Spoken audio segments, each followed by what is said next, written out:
नमस्कार, बहुत बहुत स्वागत है आप सभी दर्शकों का स्वदेश न्यूज़ में। आपके साथ मैं अक्षय विदुआ और अभी इस समय हम दिल्ली में हैं और दिल्ली में हाई कोर्ट ऑफ दिल्ली के जस्टिस यशवंत वर्मा के मामले को लेकर बहुत सारा माहौल दिल्ली में बना हुआ है। पक्ष और विपक्ष दोनों पर चर्चा करने के लिए इस समय हम दिल्ली में विकास सिंह सर के साथ हैं। बहुत बहुत स्वागत है सर आपका, विकास सिंह सर। और विकास सिंह सर की तारीफ और आपका परिचय ये है कि आप Delhi supreme court bar association के 3 बार के प्रेसिडेंट रह चुके हैं और आप सीनियर एडवोकेट हैं। और इस मामले पर मेरी उत्सुकता, मेरे सवाल और शायद वो सारे सवाल जो बहुत सारे दर्शक जानना चाहते होंगे, यशवंत वर्मा जो दिल्ली हाई कोर्ट के जस्टिस हैं, उनके घर कैश मिलने के कांड को लेकर ये प्रोपेगेंडा है, ये इसमें सच्चाई क्या है, इसमें खुद जस्टिस यशवंत वर्मा का खुद उनका पक्ष क्या है, और तमाम चीज़ों पर सर एक अच्छा अनुभव रखते हैं, तो उनसे हम चर्चा करेंगे। तो सर, सबसे पहले आपसे जानना मैं ये चाहता हूं कि इस खबर के आने के बाद आप प्लस माइनस सिक्के के दोनों पहलुओं को आप कैसे देखते हैं? देखिए, हम अभी तक ये मान के चल रहे हैं या जो हम लोग को मनवाया जा रहा है कि वहाँ पे कैश था और काफ़ी मात्रा में कैश था, लेकिन अगर आप हमसे पूछिए तो उसका प्रूफ अभी कुछ भी नहीं है। क्योंकि जो एक वीडियो वायरल हो रहा है उस वीडियो का क्रेडिबिलिटी ज़ीरो है बिल्कुल। उस वीडियो को देख के ये नहीं पता चल रहा कि वो वीडियो कहाँ का है।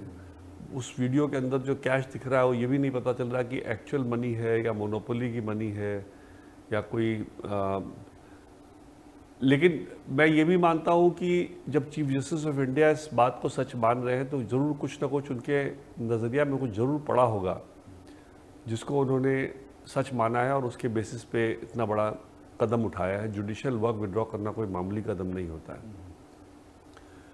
अगर मैं ये मान के चलूँ कि हाँ था कुछ इसमें, लेकिन एविडेंस आज के दिन में पुअर है बिकॉज वो वीडियो जो है उसका कोई क्रेडिबिलिटी नहीं है।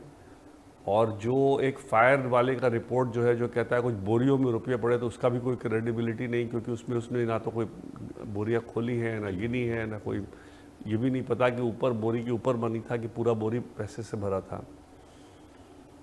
तो मेरे हिसाब से अगर इसको सारे को एक पूरे को एक अच्छे वैसे होलिस्टिकली देखा जाए तो जब फायर वहाँ पहुँचा और जब वहाँ उनको नोट दिखाई दिया तो सबसे पहला काम होना चाहिए था कि वहाँ पे पुलिस को खबर करके उस जगह को सील करना चाहिए था।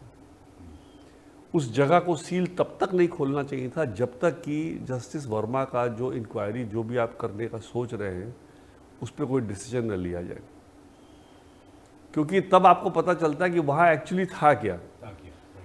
आपने फायर ने एक छोटी सी वीडियो बनाई, एक रिपोर्ट में लिखा बोरियों में रुपये भरे हैं और चले गए। सवेरे सारा रुपया वहाँ से गायब हो गया, निकल गया।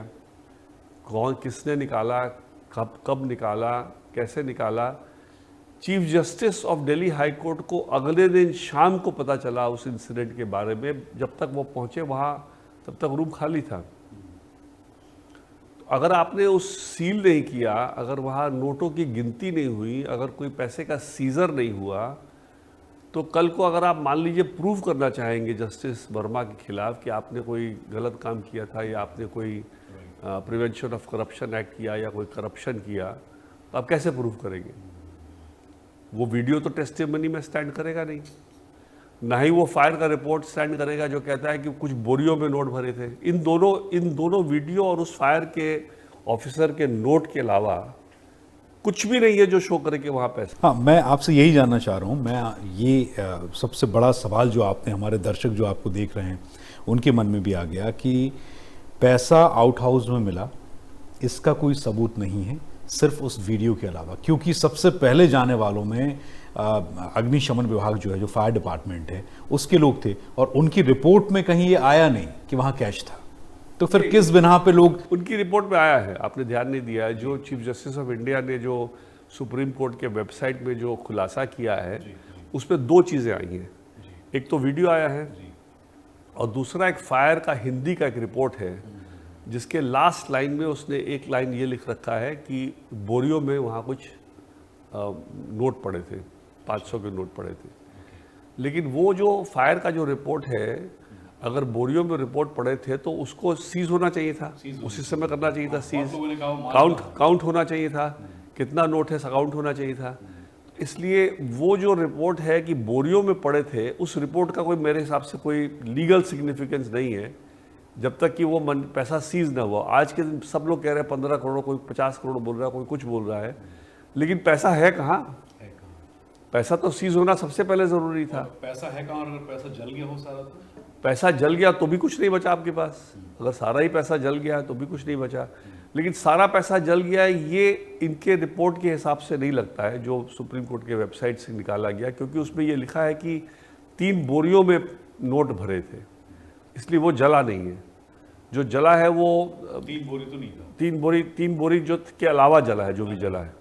जो नोट आपको जले हुए दिखाई दे रहे हैं वो उन 3 बोरी के अलावा दिखाई दे रहे हैं। और जो वीडियो ये आप कैसे कह रहे हैं कि 3 बोरी के अलावा, मतलब ये 3 बोरी सेफ हैं, आप ये कह रहे हैं? भाई ऐसा है ना कि फायर जब पहुंच गई तो आग तो बुझा ही दिया। आग बुझा दी। फायर ऐसा तो नहीं हो सकता ना कि फायर वाले वहाँ बैठे और सबको जलने दे, वहाँ तमाशा देख रहे हो। आने के बाद तो उन्होंने आग बुझा दिया। तो जो वीडियो में लिया है वो जो जल रहा था उसका वीडियो है, तो कुछ नोट स्कैटर्ड है जो जल रहे हैं। उसके बाद जब वो फाइनल रिपोर्ट बना रहे हैं तो कह रहे हैं 3 बोरियों में नोट भरे थे। इसलिए वो, हाँ, वो पैसा गया कहाँ? वो पैसा को तो जब्त होना चाहिए था ना, वो तो खजाने, अब सरकार के खजाने में जाना चाहिए था। इसका कोई रिकॉर्ड नहीं है, इसका कोई रिकॉर्ड ही नहीं है, क्योंकि उन्होंने, ये गलती पुलिस की है, दिल्ली पुलिस की और फायर की भी है। फायर ने पता नहीं पुलिस को इमीडिएटली इन्फॉर्म किया या नहीं किया, फायर ने अपना काम। तो कुल मिला के इस केस में आप मान रहे हैं कि पैसा वहाँ था? देखिए, वो तो हम इसलिए मान रहे हैं कि जो सर्कमस्टेंशियल एविडेंस है वो पॉइंट आउट कर रहा है कि वहाँ पैसा था। कोई भी इतना बड़ा झूठ किसी के खिलाफ क्यों बनाएगा, कोई भी वहाँ पर इस तरह का। लेकिन अब क्या है ना कि अब प्रूफ कैसे हो सकता है, आप पूछिए मेरे से, तो प्रूफ ये हो सकता है कि जस्टिस वर्मा का फ़ोन जब्त कर लिया गया है। जस्टिस वर्मा ने किससे बात की रात को? जब्त किया गया है, ये कहा गया है कि आप इसमें कुछ डिलीट नहीं करेंगे? डिलीट भी नहीं करेंगे, शायद उनका जो उनके फ़ोन में जो कुछ है उसको शायद उसका डेटा निकालने की बात चल रही। तो अगर उन्होंने किसी से बात की है सवेरे सवेरे, और जिससे बात की है वो घर में आया है, उसका फ़ोन का मूवमेंट से पता चल जाएगा। और घर से अगर सवेरे से उठा करके कुछ बोरियों में ले गया है वहाँ से, तो कुछ वहाँ के सिक्योरिटी कर्मी बताएंगे, इस बात को गवाही देंगे, क्योंकि जो सिक्योरिटी गार्ड है उसका भी चीफ जस्टिस ने डिटेल मांगा है। क्योंकि अगर वहाँ से बोरी निकाली गई, किसने निकाली, कितने बजे निकाली, किसके कहने पे निकाली, इनसे ही मामला कुछ अगर निकलता है तो निकलेगा। और उसके बाद भी तब प्रूव हो पाएगा अगर जिसने भी निकालने का, जिसके खिलाफ एलिगेशन लगे या जिसके खिलाफ कोई सबूत आए, वो एक्सेप्ट करे कि हमने निकाला है। तो जस्टिस यशवंत वर्मा जो कह रहे हैं सीजेआई के सामने, उन्होंने कहा कि ये तो आपसे मैं सुन रहा हूँ कि मेरे घर कैश मिला है, तो फिर वो झूठ बोल रहे हैं? नहीं, ये कहना कि झूठ बोल रहे हैं या सच बोल रहे हैं कहना, क्योंकि उन्होंने ये कहा ना, उनका बयान ये था कि भाई 14 और 15 तारीख की दरमियानी रात का ये मामला है जब ये आग लगी। मैं और मेरी पत्नी दिल्ली भोपाल में थे, और मेरी माँ ने, बुजुर्ग माँ और उनकी बेटी ने सबसे पहले आग देखी। फिर उन्होंने चीफ सेक्रेटरी को बुलाया, उनका जो निजी सचिव होगा सेक्रेटरी, उसको बुलाया। फिर सेक्रेटरी ने वो पहला कॉल अग्निशमन विभाग को किया है। प्रॉब्लम क्या है ना कि अगर वहाँ पे नोट था, और जो वीडियो में आ रहा है और जो फायर के रिपोर्ट में आ रहा है कि नोट था, तो बहुत बड़ी कोताही ये हुई है कि उस नोट की जब्ती नहीं हुई। उस नोट की जब्ती नहीं होने से, अगर आपको, मैं कहता हूँ आपने वर्मा को ट्रांसफ़र कर दिया, आप उनका जुडिशियल वर्क भी विड्रॉ कर लेंगे। ये तो आप प्राइमा फेसी सबूत पे करेंगे ना। अल्टीमेटली आपको परमिशन देना पड़ेगा कि इन पे क्रिमिनल केस चले, आप परमिशन देना पड़ेगा कि प्रिवेंशन ऑफ करप्शन एक्ट में इन पे केस जाए। प्रिवेंशन ऑफ करप्शन एक्ट में जब कोर्ट में मामला जाएगा तो आप कैसे प्रूव करेंगे कि वहाँ नोट था? मेरे को ये बताइए ना, कोई है ही नहीं प्रूफ आपके पास वहाँ, अनलेस कि जिसको जस्टिस वर्मा ने सवेरे सवेरे फ़ोन करके बोला कि बोरी हटाओ, वो आकर के गवाही दे कि हाँ इसमें नोट थे और मैंने हटाए बोरी और इतने नोट थे। जब तक कोई डायरेक्ट एविडेंस नहीं मिलेगा, कोई एविडेंस आपके पास है ही नहीं। इसलिए ये अभी एक लंबी खोज है, और मेरे को नहीं लगता इस लंबी खोज में कुछ इनके हाथ में हासिल हो पाएगा। उनकी बदनामी हो गई, उनका जुडिशियल वर्क ले लिया गया। तो आप इसमें गलती किसकी मानते हैं? मतलब आपको लगता है कि इसमें वर्मा की कोई कमी रह गई? क्योंकि यशवंत वर्मा ये भी कह रहे हैं कि मुझे फंसाने की साजिश है, क्योंकि वो जो कमरा है वो तो खुला हुआ था, वहाँ सबकी एंट्री थी, उसमें कोई लॉक नहीं होता था।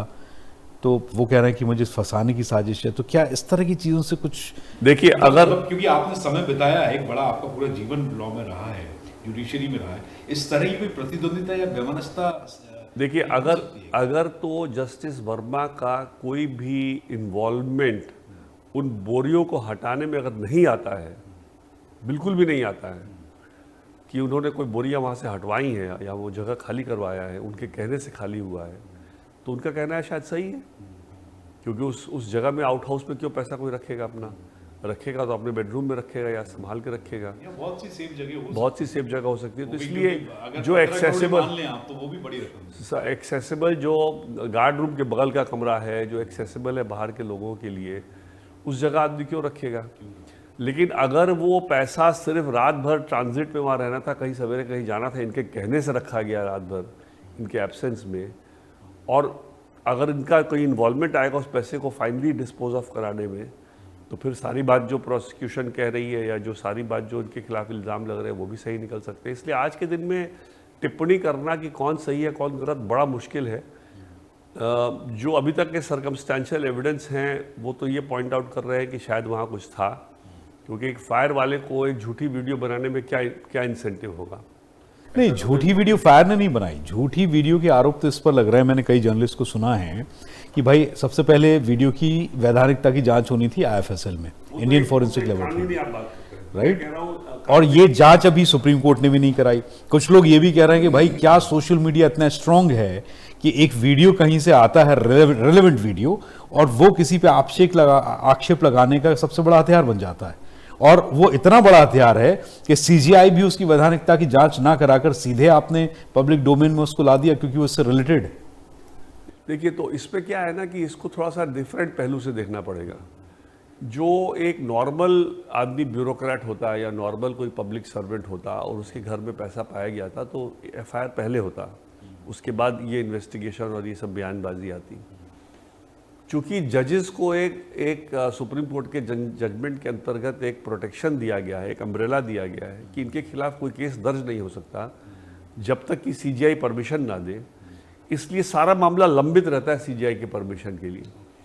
अब CGI के परमिशन लेने तक के दौरान में जो गलती हुई है फायर से या पुलिस से जो हुई है गलती, वो ये हुई है कि अगर वहाँ पैसा था तो उसको जाने क्यों दिया वहाँ से। और सर, ये जो 8 दिन का लोग आरोप लगा रहे हैं, ये अगर पुलिस वहाँ पहुंची तो फिर ये 8 दिन बाद इन्फॉर्म क्यों किया गया? ये भी बहुत ज़्यादा टाइम होता है। मेरे हिसाब से जब हाईकोर्ट के चीफ जस्टिस को 15 को शाम को पता चल गया था कि ऐसा ऐसा हुआ है, तो 21 तक क्यों वेट किया गया?